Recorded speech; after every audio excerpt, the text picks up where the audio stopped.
संघर्ष ही जीवन का सार है, इसके बिना कोई सफलता नहीं मिलती।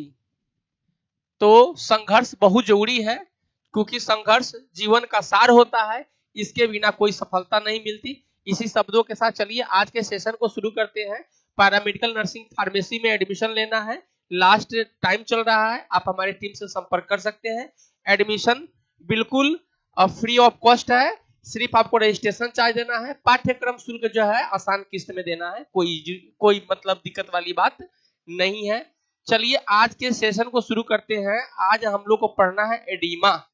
ठीक है, एडिमा कहता है oedema is a condition characterize the accumulation of gases filled in the tissue of the body, part of cause swelling। क्या क्या कॉज करता है? तो बॉडी के शरीर के पार्ट में स्वेलिंग करता है। Affected area oedema must commonly appear in the leg, यह लेग में, एक्नी में, टोंग में, but can also occurs in the hand. और कभी कभी इसको जो है अत्यधिक मामला में जो है इसको जो है हाथ और फेस पे भी देखा जाता है। Other part of the body, Hindi में पढ़िए, एडिमा शरीर के हिस्से में उत्तक में आवश्यकता से अधिक तरल पदार्थ हो जाता है ना। जब हमारे शरीर के उत्तक में, टिश्यू में आवश्यकता से अधिक लिक्विड हो जाता है। लिक्विड तरल पदार्थ का मतलब सीधा आसान शब्द में बोले तो पानी भर जाता है। जब टिश्यू में पानी भर जाता है ना, इस स्थिति को हम लोग जो है एडिमा कहते हैं। इसकी कॉज की बात कीजिएगा, कारण की बात कीजिएगा तो पानी होता है। प्रभावित अंग में सूजन दिखाई देता है। लंबे समय से अधिक एडिमा जो है पैर में, टखनों में, उंगलियों में दिखाई देती है, लेकिन यह हाथ और चेहरे के हिस्से में भी दिखाई देती है। कुल मिला के बोले तो एडिमा क्या है? तो जब हमारे उत्तक में आवश्यकता से अधिक पानी भर जाती है, इस कंडीशन को एडिमा कहते हैं। कुछ इस प्रकार से देखे होंगे स्वेलिंग। तो इससे आपको एक चीज और याद आया होगा, हाथी पांव नाम सुने होंगे, एलिफेंटाइटिस बीमारी होता है, वो भी एक प्रकार का एडिमा ही है, कंफ्यूज नहीं होना है। क्योंकि उस कंडीशन में भी क्या होता है, उत्तक में जो टिश्यू होते हैं उसमें आवश्यकता से अधिक पानी भर जाते हैं। ठीक है, चलिए स्क्रीनशॉट लीजिए, आगे बढ़िए।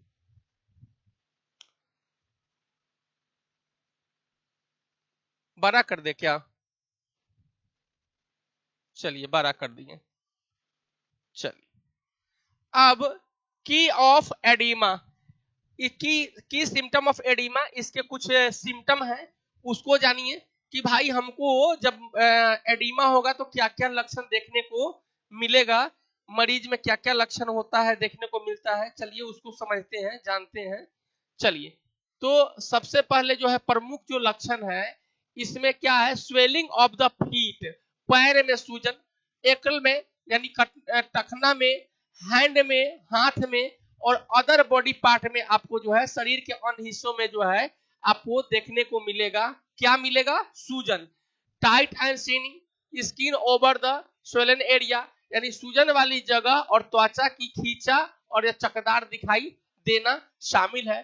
Putting on the pressing the swell area, दबाने पर कुछ समय के लिए वहां पे गड्ढा बन जाता है। जब ऐसा कंडीशन होगा दबाइएगा तो वहां पे गड्ढा बन जाएगा। ठीक है। सडनली इंक्रीज बॉडी वेट, और अचानक से आप जो है ना 40 केजी के थे, अचानक से 60 केजी, 80 केजी, 100, 150 केजी वेट बढ़ना, सडनली वेट बढ़ना इसमें शामिल है। इन सीवियरिंग केसेस ब्रीथिंग और डिफिकल्टी, गंभीर स्थिति में सांस लेने में परेशानी होती है क्योंकि हमारे उत्तक में पानी भर जाते हैं। ठीक है। अच्छा, इसमें कहां कहां बीमारी का मेन जड़ क्या है, चलिए उस चीज को पकड़ते हैं कि बीमारी उत्पन्न कहां से होता है। तो सबसे पहले मैं सजेस्ट करूंगा, अगर आपका हार्ट का इलाज चल रहा है, हार्ट संबंधी प्रॉब्लम है, किडनी संबंधी प्रॉब्लम है ना, लीवर संबंधी प्रॉब्लम है, पेट संबंधी प्रॉब्लम है, तो इन समस्याओं में आपको एडिमा कॉज हो सकता है। मे कॉज एडिमा, इसमें एडिमा आपको हो सकता है।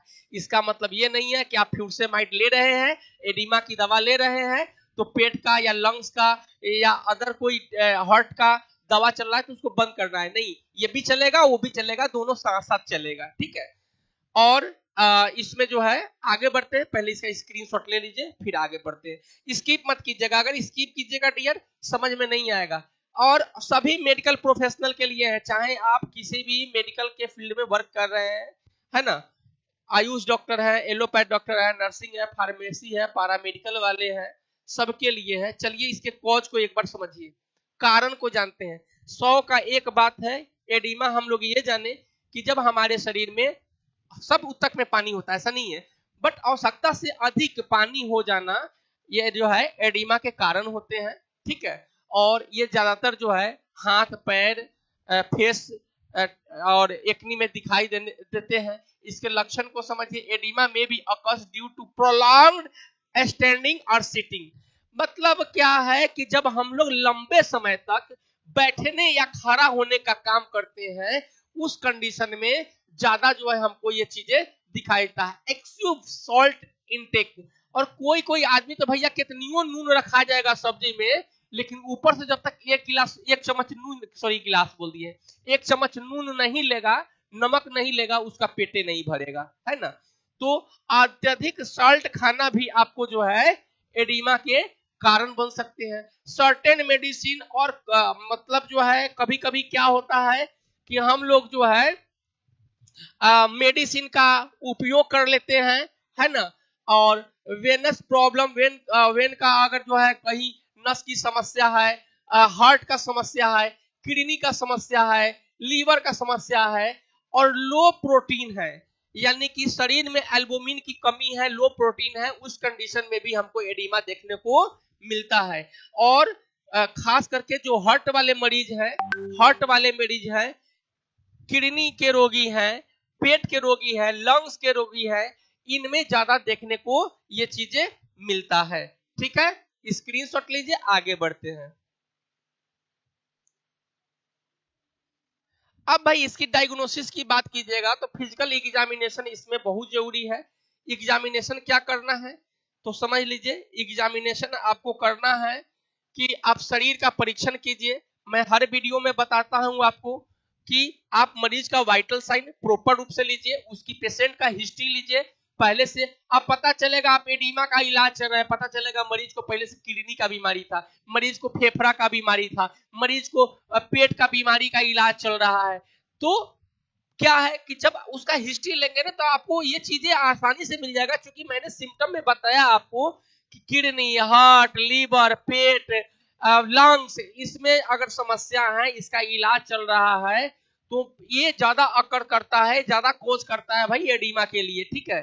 तो दोनों दवा साथ में चल सकता है। ब्लड टेस्ट आपको कराना है, यूरिन एग्जामिनेशन कराना है, किडनी लीवर फंक्शन टेस्ट जिसको हम लोग RFT KFT के नाम से जानते हैं, उसको कराना है, जांच कराना है। आप ECG करा सकते हैं, है ना, हृदय संबंधी समस्या है तो अल्ट्रासोनोग्राफी डॉपलर का सहारा ले सकते हैं। तो ये कुछ जांचें होते हैं, इससे आपको इलाज करने में काफी हद तक सपोर्ट मिलता है, ठीक है। स्क्रीनशॉट लीजिए, फिर आगे बढ़ते हैं।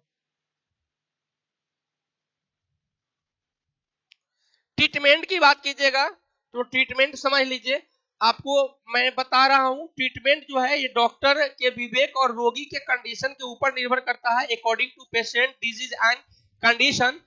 बट मैं इलाज शॉर्टकट में मैं बता देता हूं।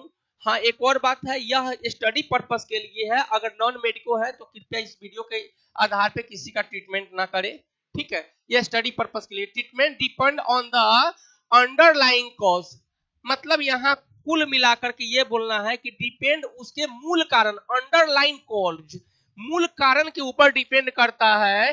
डॉक्टर में be recommended reducing salt intake, मतलब डॉक्टर आपको कह सकता है कि भैया आपको खाने में नमक कम लेना है ना, ये डॉक्टर आपको कह सकता है।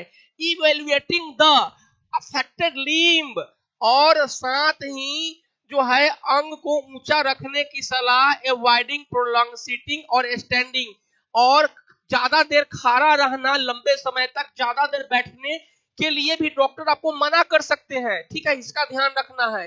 कहता है treating the underlying heart, kidney, liver, और अगर आपका कभी लंबे समय से हृदय का, किडनी का, है ना, लंग्स का अगर इलाज चल रहा है तो और नस का इलाज चल रहा है, और और डाइट्रिक आप जो है गोली ले रहे हैं, मेडिसिन ले रहे हैं, तो डॉक्टर आपको प्रिस्क्राइब कर सकते हैं सिलेक्टेड केस में। कौन से केस में?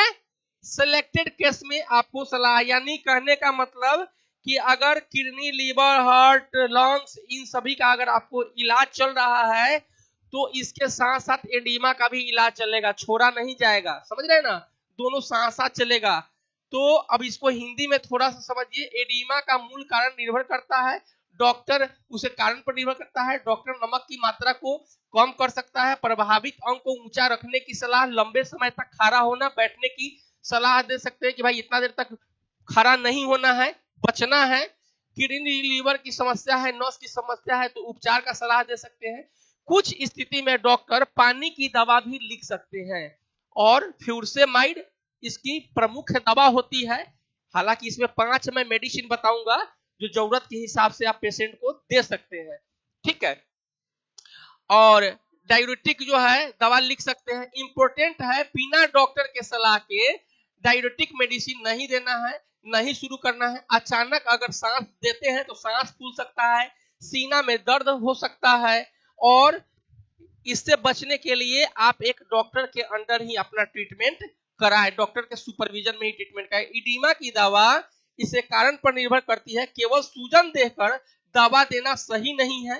भाई कई प्रकार से उसको सूजन हो सकता है, तो पहले प्रॉपर रूप से उसको जांच करना है, सिम्टम साइन को देखना है। उदाहरण के तौर पे डॉक्टर कुछ स्थिति में दवा का इस्तेमाल कर सकते हैं, सलाह आपको दे सकते हैं। एक बार स्क्रीनशॉट लीजिए, फिर आगे दवा का 5 दवा का नाम बताएंगे जो एडिमा में चलता है। लेकिन जो इसकी प्रमुख दवा है, जो भारत में दवा चलता है ज्यादातर, यह दवा जो चलता है इसका नाम है फ्यूरसेमाइड, है ना। ये लूप डाययूरेटिक दवा होती है। वाइडली जो है डॉक्टर्स द्वारा इसी दवा को लिखा जाता है, फ्यूरसेमाइड को लिखा जाता है, ठीक है। ये दवा लिखा जाता है। उसके बाद और भी है, टोरसेमाइड है, ये सारे ये 5 दवा है ना। और जो है एमिलोराइड भी है, इसमें जो है पोटेशियम स्प्रिंग जो है डाययूरेटिक मेडिसिन होता है, इसको भी आप दे सकते हैं। साथ ही जो है प्रिस्क्रिप्शन मेडिसिन है, इन्हें डॉक्टर के सलाह के बिना शुरू नहीं करना चाहिए, क्योंकि गलत उपयोग से डिहाइड्रेशन और ब्लड प्रेशर कम होने की संभावना होती है। इलेक्ट्रोलाइट जैसे इलेक्ट्रोलाइट, पोटेशियम, सोडियम जैसे बदलाव आपके शरीर में देखा जा सकता है। तो कोई भी अगर डाययूरेटिक दवा दे रहे हैं तो आप एक डॉक्टर के सलाह से ही लेना है, और पूरी अगर डॉक्टर है तो पूरे जांच करके, पूरा उसका साइन, सिम्टम, हिस्ट्री लेकर के जांच करके ही आपको दवा देना है। तो ये पूरा का पूरा था आपका जो है फ्यूरसेमाइड पे आपका कंटेंट। वीडियो अगर अच्छा लगा, इंफॉर्मेटिव लगा तो लाइक शेयर जरूर कीजिए। मिलते हैं अगले क्लास में नए टॉपिक के साथ, तब तक के लिए जय Hind, thank you for watching.